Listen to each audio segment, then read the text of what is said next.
ഹബീബായ റസൂലുള്ളാഹി സ്വല്ലല്ലാഹു അലൈഹി വസല്ലമ തങ്ങൾ തന്റെ പ്രിയപ്പെട്ട അനുയായികളോട് ഓർമ്മപ്പെടുത്തുകയാണ്, എനിക്കൊരു പ്രാർത്ഥനയുണ്ട് സ്വഹാബ, ഒരു ദുആ ഉണ്ട് സ്വഹാബ. ആ പ്രാർത്ഥന ഞാൻ ചെയ്താൽ എന്റെ വിഷമങ്ങളും പ്രയാസങ്ങളും നീങ്ങുന്നതാണ്, എന്റെ ഉദ്ദേശങ്ങൾ അല്ലാഹു പൂർത്തീകരിച്ച് നൽകുന്നതാണ്. ഏതാണ് ആ പ്രാർത്ഥന എന്നറിയുമോ? എന്റെ സഹോദരനാകുന്ന യൂനുസിനെ, അഥവാ പ്രവാചകത്വത്തിലുള്ള സഹോദരനാകുന്ന യൂനുസ് അദ്ദേഹത്തെ മത്സ്യം വിഴുങ്ങിയതാകുന്ന സമയത്ത് ആ മീനിന്റെ വയറ്റിനുള്ളിൽ വെച്ചുകൊണ്ട് ചൊല്ലിയതായ പ്രാർത്ഥനയാണ് أخي يونس لا إله إلا أنت سبحانك إني كنت من الظالمين.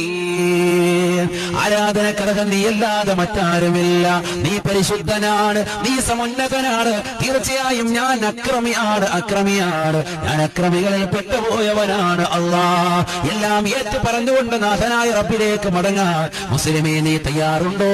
നിന്റെ വിഷമങ്ങൾ അല്ലാഹു ഏറ്റെടുക്കുമേ എന്ന് ഹബീബുനാ ശഫീഉനാ റസൂലുള്ളാഹി.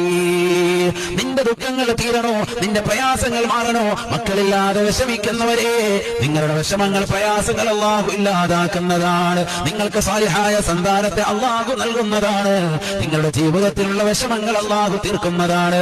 ദാമ്പത്യ ജീവിതത്തിൽ പിണക്കമാർന്ന ജീവിതം നയിക്കുന്നവരെ ഇണക്കത്തിലേക്ക് കൊണ്ടുവരണമെങ്കിൽ ഈ ദിക്റിന് സാധ്യതയാണ്. നിങ്ങളുടെ വിഷമങ്ങൾ അല്ലാഹു മാറ്റും ഉറപ്പാണ്, നിങ്ങളുടെ ദുഃഖങ്ങൾ അല്ലാഹു ഇല്ലാതാക്കും ഉറപ്പാണ്. മാനസികമായ വിഷമങ്ങൾ കൊണ്ട് നിലകൊള്ളുന്നവരെ, ഏത് നിലയ്ക്കുള്ള സങ്കീർണമാകുന്ന വിഷമങ്ങളായിരുന്നാലും ഈ ദിക്റൊന്ന് മുറുകെ പിടിക്കണമെന്ന് ഹബീബുനാ റസൂലുള്ളാഹി.